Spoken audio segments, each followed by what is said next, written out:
Visakha CIA సదస్సు super success. పెట్టుబడుల ఆకర్షణలో AP top అంటోంది చంద్రబాబు సర్కార్. 13,25,000 కోట్ల పెట్టుబడులు, 16.31 లక్షల మందికి ఉపాధి కల్పించేలా ఒప్పందాలు జరిగాయి. ఇది ఆల్ టైమ్ రికార్డ్ అని ప్రభుత్వం చెప్పుకుంటోంది. 67 సెషన్స్, 60కి పైగా దేశాల నుండి 5,000 మంది ప్రతినిధులు, 700 సమావేశాలు. విశాఖలో 2 రోజుల పాటు జరిగిన సిఐఏ సదస్సులో ఏపీకి పెట్టుబడుల జాతర కొనసాగింది. ప్రతిష్టాత్మకంగా నిర్వహించిన ఈ సదస్సులో నా భూతో నా భవిష్యత్తు అన్నట్టుగా ఒప్పందాలు కుదిరాయంటోంది ప్రభుత్వం.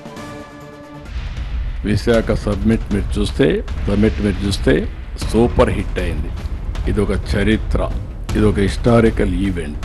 Companies driven by speed choose AP అంటూ విశాఖ వేదికగా ప్రభుత్వం ఏర్పాటు చేసిన సిఐఏ సదస్సుకు అపూర్వ స్పందన వచ్చింది. రాష్ట్ర చరిత్రలోనే ఎప్పుడు లేని విధంగా భారీ పెట్టుబడులొచ్చాయి.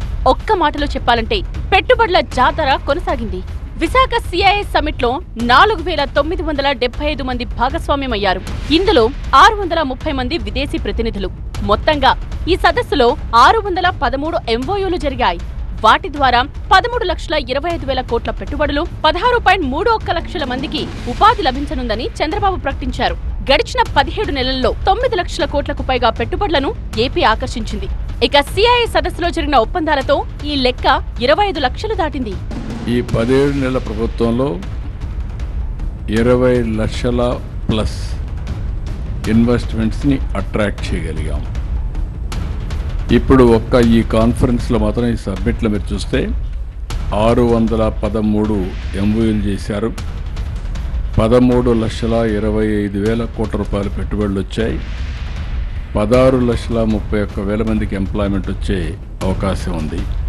2 రోజుల పాటు జరిగిన సదస్సులో ఊహించని రీతిలో పెట్టుబడులు, టార్గెట్ కు మించి ఉద్యోగాలు రాబోతున్నట్టు ప్రభుత్వం ప్రకటించింది.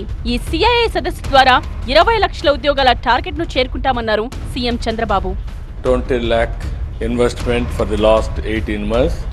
We are going to create 20 lakhs plus jobs within 3 years, 4 years time.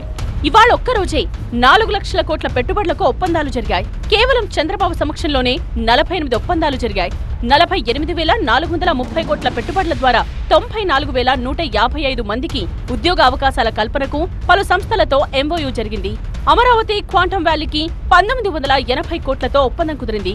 వైద్య ఆరోగ్యం, పెట్టుబడులు, మౌలిక సదుపాయాల కల్పన, పరిశ్రమలు, టెక్స్టైల్స్, పర్యాటక రంగాల్లో 48 ఒప్పందాలు జరిగాయి. ఇక మంత్రుల సమక్షంలోనూ భారీగా ఒప్పందాలు కుదిరాయి. 30 ministers have come from different countries. 67 plus sessions, parallel sessions we have conducted. 3,000 delegates have come. More than 650 overseas delegates. 60 countries participation. 700 B2B meetings.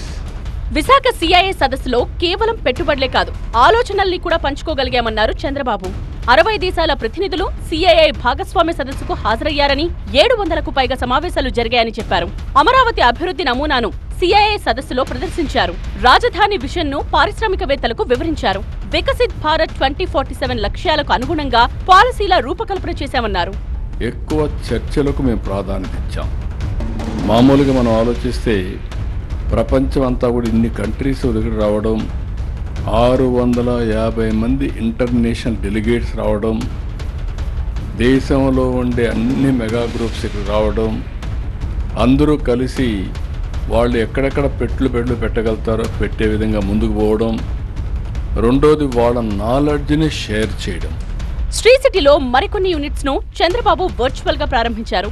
ఇక్కడ 12 ప్రాజెక్టుల ఏర్పాటుకు వివిధ కంపెనీలతో ఒప్పందాలు చేసుకున్నారు. ఈ పెట్టుబడుల ద్వారా 12,365 మందికి ఉద్యోగ అవకాశాలు లభిస్తాయి. త్వరలోనే శ్రీ సిటీకి 6,000 ఎకరాల భూమిని అందుబాటులోకి తెస్తామన్నారు సీఎం చంద్రబాబు. 50 దేశాలకు చెందిన కంపెనీలు ఇక్కడి నుండే పనిచేస్తాయి. 1,50,000 మందికి ఉపాధి కల్పించేలా మోడల్ గా శ్రీ సిటీని మారుస్తామన్నారు. 2028 నాటికి ఉత్తమ పారిశ్రామిక ప్రాజెక్ట్ గా మారుస్తామన్నారు సీఎం చంద్రబాబు. ప్రముఖ ఏసీ తయారీ సంస్థ డైకిన్ ఏపీలో వ్యాపార విస్తరణలో భాగంగా మరో 2,500 కోట్ల పెట్టుబడులు పెట్టనుంది. రేమాండ్ ప్రాజెక్టులకు సీఎం చంద్రబాబు వర్చువల్ గా శంకుస్థాపన చేశారు. 1,200 కోట్లతో రాష్ట్రంలో 3 ప్రాజెక్టులను రేమాండ్ గ్రూప్ ఏర్పాటు చేయనుంది. 2027 నాటికి ఈ 3 ప్రాజెక్టులు ప్రారంభిస్తామని రేమాండ్ హామీ ఇచ్చింది. Even execution they promised me By 27, they are going to complete all 3 projects. I am very happy. Your time is only 2 years. Now zero date started. I am confident with your reputation, you are going to complete it. ఇక పర్యాటక రంగంలోనూ భారీగా పెట్టుబడులొచ్చాయి. 17,800 కోట్ల భారీ పర్యాటక పెట్టుబడులకు మంత్రి కందుల దుర్గేష్ సమక్షంలో 104 ఒప్పందాలు జరిగాయి. ఇందులో 1860 కోట్ల విదేశీ పెట్టుబడులు కూడా ఉన్నాయి. వీటి ద్వారా 88,876 మందికి పర్యాటక, ఆతిథ్య రంగాల్లో ఉపాధి లభించనుంది.